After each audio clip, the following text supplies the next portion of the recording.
So back down here in the pit, I've put out on the USS flag what I call the Big Three of 1988, meaning the three biggest vehicles and perhaps grails of 1988. So you got the Rolling Thunder in the far left there, you got the Cobra Bugg in the center, and the Phantom X-19 Stealth Fighter on the far right there. But yeah, I was pretty happy to get the Cobra Buggs because, well, I just never had them, and I finally got one, and I actually got two. So let's get into this review a bit. So here's a look at the pamphlet that came in the box with the Cobra Bugg back then, and it's pretty good art, as all G.I.Joe had back then. And you can see there's the Cobra Bugg there, off to the left. And of course, some of the other vehicles are depicted in the artwork. And if you flip this thing open, there was this picture of the Cobra Bugg in the pamphlet. And I remember this, seeing this as a kid, and thinking it was pretty wacky, actually. I'll talk about that in a bit. But here it is here, and the write-up reads as follows. Cobra Commander just stepped up the defenses around Cobra Island by deploying the latest advanced combat technology with a Cobra Bugg. The Bugg is equipped with a removable two-man submarine, 2 jet skis, 2 front-mounted cannons, machine guns, turreted anti-aircraft gun, 4 torpedoes, 2 large surface-to-air missiles, and the Cobra Bugg driver. And right off the bat here, there's one thing I'm noticing is that in the prototype photo of it, it has red canopies. And in the real life version that you got in the box, they were clear canopies, as you can see here.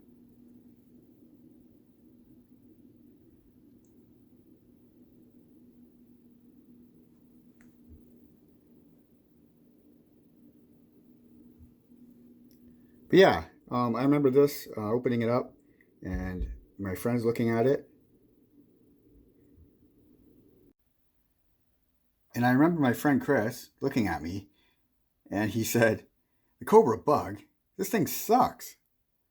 And we all laughed, and I remember that, and because that was back around the time when G.I. Joe added some different type of stuff, and we kind of didn't like the brighter color stuff and, you know, some of the wacky weird stuff, because we grew up with the camouflage G.I. Joe stuff from the early 80s, early and mid 80s.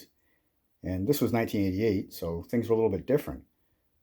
But I remember we liked the Rolling Thunder, and we liked the X-19 and some other stuff. But yeah, this one we kind of made fun of.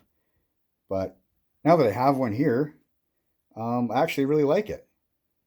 And it's just full of so many play options. You can put tons of guys on it.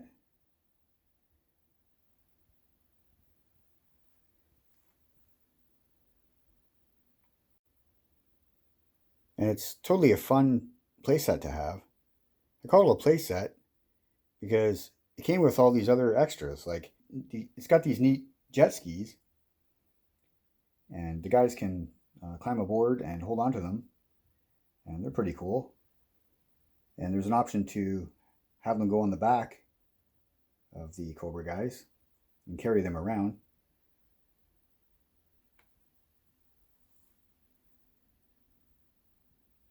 It's got tons of missiles. It's got anti-aircraft guns, torpedoes. It's got these neat hatches that open up. This front one here, you can pop a couple guys in there. This side hatch opens up here, as you can see here, this door, and there's a spot there for 2 guys. This is actually where the pilot sits, in here, and he'd have a passenger there, and there's little control panels off to the side. And then over here, this little mini sub, it actually detaches. And all you do is you push back on this, and this piece comes right out, the sub. I don't want to do it now because I don't want to break it. I've heard stories about these things getting quite brittle, and when you push on these, they might break off. So that sub comes off, and you can use it as a different vehicle. And it had these neat guns on the bottom here. And one thing I always liked about it, like looking at it now when I was pursuing one of these, was the Cobra Decal on here.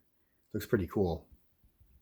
And the guy that sold it to me included an original decal sheet from 1988, as you can see there. And that's great to have. I don't think I'll ever use them, but I just really like having an extra sheet that is an original example. And it came with these 2 torpedoes on either side.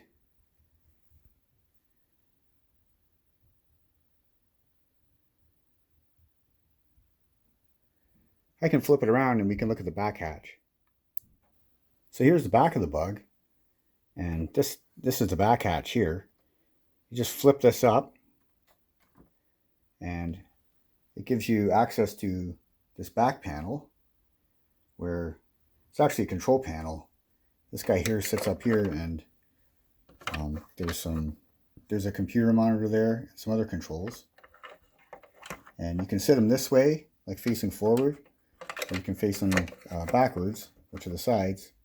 Because when you close this thing down, he doesn't move with the turret. The turret moves, but he doesn't move with it. So depending on where you want him facing, when you lift this thing up, kind of gotta move him instead of the whole turret, because it doesn't move all as one piece. And as you can see there, it fits 2 more guys sitting on bench seats. And I tested it out, and if you wanted to, you could even put another guy there. And you can't close this lid though with that, like that, but if you do it that way, it holds 4 guys. And these side doors open up, and that popping noise you just heard is normal. These hinges here are really tight, and that's actually how the doors open. They open and close when you kind of hear that pop. So you're not actually breaking anything. When I first got it, I was like, uh-oh, that seems a little bit brittle, but it's not. So, and then this spot here is where the jet skis go. And down inside here, don't know if you can see, but there's a nice view of the engine down in there. So the idea is, I guess, that the water would kind of retract through these holes and expel through the back. And the guys with the jet skis, they would park them in here. And then you close the doors. So there's one door here that does that, and there's another one on the other side here. And you just close it like that. And I wanted to show you the bottom here of the Cobra Bugg. It has 6 wheels, and they all roll separately, and each one has their own axle, each system. And there's guns here. There's a gun here that I'll show you in a second. It's on my other one. I sort of pieced both of these together to make the best one, because I bought 2. But I'm still in the process of making the best one. I do have one complete one when I put all the parts together.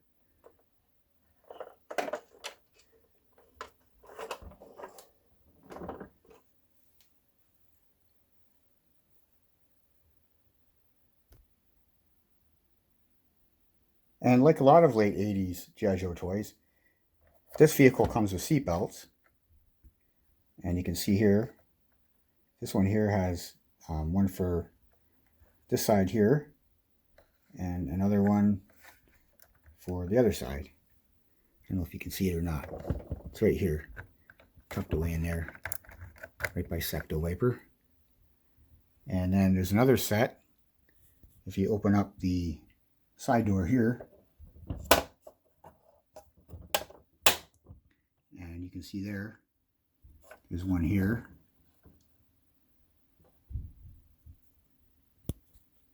And there's one at the back. So kind of neat that it has seat belts.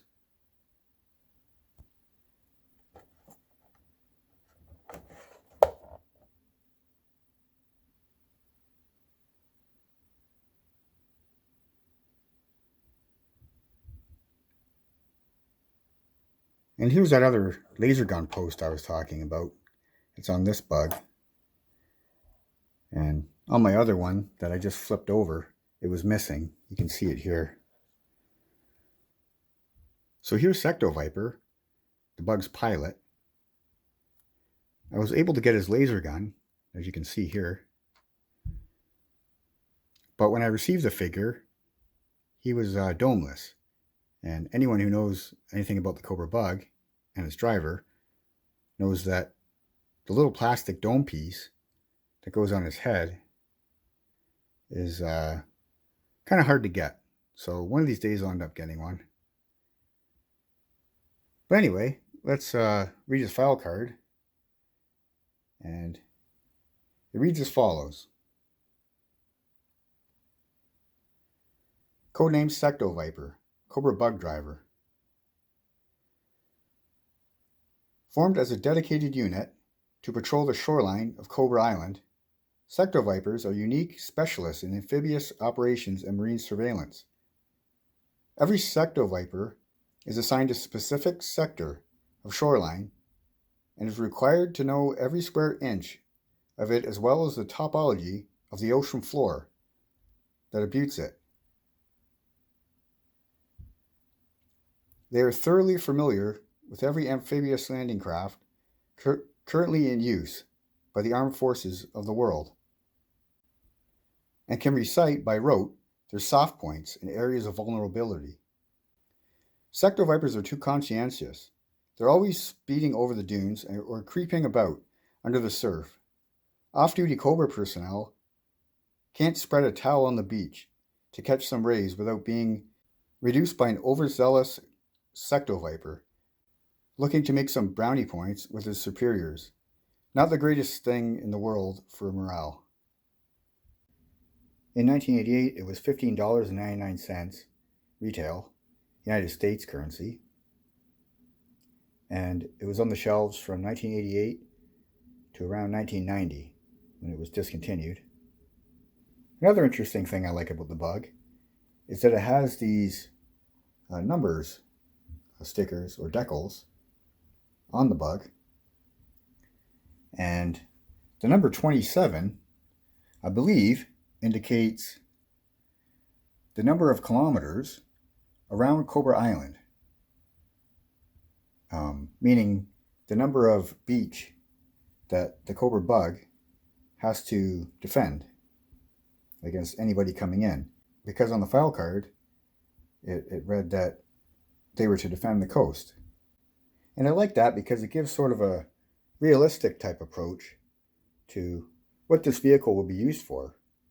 My guess is they probably have maybe 20 to 30 of these things, and they would just go up and down the coast of the island, and any Joes that came by, like any killer whale hovercrafts or, devilfish or anything like that came by, these bugs would be ready to deploy. And the cool thing is that they have wheels, so they can go across the beaches, and they can shoot down planes, but they can even go in the water. So kind of like a U-boat, like the old Germans had, where they could go underwater there and they could take out ships that were coming in. So kind of a neat little realistic approach to maybe what this thing would have done. It first appears in Marvel number 80, which is right here, and it's a November 1988 issue. It's a pretty epic issue because it includes, like I talked about earlier, the big three from 1988, the X-19, the Rolling Thunder, and the Cobra Bug. And it first appears on this page here, when a Cobra helicopter pilot screams out, "Prepare to deploy the bugs." And they're flying in a bunch of Cobra maggots, as well as these Cobra bugs. There's two of them there. And there might be a third one there on the far side. But yeah, they bring in these bugs, and they're about 200 miles off Cobra Island, it says in this issue. So I guess they're defending this piece of rock out here. So it's a key point for defense of the island. And this issue goes on to have a pretty good battle in it.